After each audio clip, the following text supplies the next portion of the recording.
अब आयत नंबर 10 में अल्लाह सुब्हानहू व तआला फरमाते हैं क़ालत, कहा किसने, रसूलुहुम, उनके रसूलों ने, अफिल्लाहि शक्कुन, कि क्या तुम अल्लाह के बारे में शक करते हो, फातिरस समावाति वल अर्द, कि जो पैदा करने वाला है आसमानों और जमीनों को। ये क्यों कहा जा रहा है? क्योंकि दे बिलीव ऑन दिस कि आसमान और जमीन अल्लाह ने पैदा किए। हमने पहले पढ़ा ना, अल्लाह सुब्हानहू व तआला ने फरमाया था पूछो इनसे कि आसमान और जमीन को किसने पैदा किया, तो कहेंगे कि अल्लाह ने। तो फिर कहाँ तुम फिरते जा रहे हो?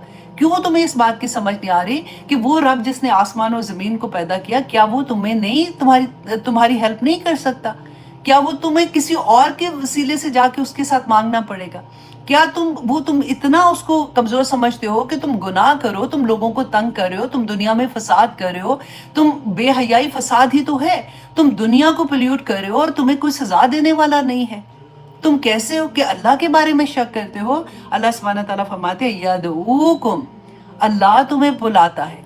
आप देखिए एक आम, अब अपनी ज़िंदगी में देखें कि जब किसी के घर से दावत आती है, फॉर एग्जांपल हमारे इर्द गिर्द के लोगों में एक किसी का मुकाम ज़रा बुलंद है, हमारे नज़दीक तो पैसा ही होता है ना, कि बड़े किसी अमीर बंदे के घर से दावत आ जाती है तो क्या हाल होता है। आप कभी गौर करें, मरते हैं लोग कि मुझे इनविटेशन नहीं, और जिसको आ जाता है वो समझता है वाह जी मुझे तो इनविटेशन आ गया है उधर का, ठीक है। और यहाँ पे कौन बुला रहा है? फातिरस समावाति वल अर्द, मेरा अल्लाह मुझे बुला रहा है। आप सोचिए तो सही इस बात को कि अल्लाह सुब्हानहू व तआला फरमाते हैं कि अल्लाह तुम्हें बुला रहा है। क्यों बुला रहा है? लियगफिर लकुम मिन ज़ुनूबिकुम, ताकि वो तुम्हारे गुनाहों को माफ कर दे। क्योंकि गुनाहों का बोझ वल्लाही इतना बड़ा होता है, ये जो डिप्रेशन, ये कुछ सैडनेस होती है ना, हमें पता ही नहीं चल रहा होता कि हमारे साथ हुआ क्या है, क्योंकि एक्चुअली वो गुनाहों का बोझ होता है। अल्लाह सुब्हानहू व तआला तुम्हें क्यों बुला रहे हैं कि अल्लाह की तरफ आ जाओ, अल्लाह तुम्हारे गुनाह माफ कर देंगे। और देखिए सूरत अहकाफ, सूरत अहकाफ में अल्लाह सुब्हानहू व तआला इसी यादूना का मैं पढ़ी थी कि अल्लाह सुब्हानहू व तआला फरमाते हैं नबी इनसे कह दो कि ए मेरी कौम, अल्लाह की तरफ बुलाने वाले की बात मान लो वो और इस पर ईमान ले आओ, अल्लाह तुम्हारे गुनाहों को बख्श देगा। और फिर सूरत अन-निसा की आयत नंबर 110 में अल्लाह सुब्हानहू व तआला फरमाते हैं और जो शख्स बुरे काम करे या अपनी जानों पर जुल्म कर ले और फिर अल्लाह से इस्तिग़फ़ार करे तो वो अल्लाह को बहुत बख्शने वाला और मेहरबान पाएगा। अल्लाह से दुआ किया करें कि अल्लाह हमें तौफीक अता कर, क्योंकि तौफीक भी अल्लाह सुब्हानहू व तआला अता करते हैं।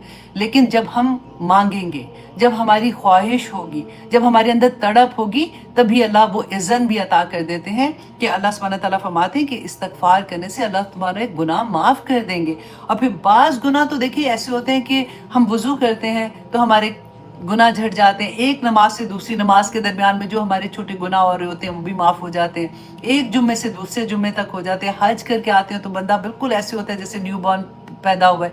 अल्लाह सुब्हानहू व तआला तो मौके देता है, एक दफ़ा पलट तो आओ, मुड़ तो आओ उधर, अल्लाह के आगे हाथ झुक तो जाओ, उसके हुक्म मानने की तैयारी तो कर लो, अहद तो कर लो कि या अल्लाह मैं करूँगी। नहीं होगा ना वल्लाही अल्लाह सुब्हानहू व तआला ने फिर माफ़ कर ही देना इंशाअल्लाह, कोशिश देखनी है।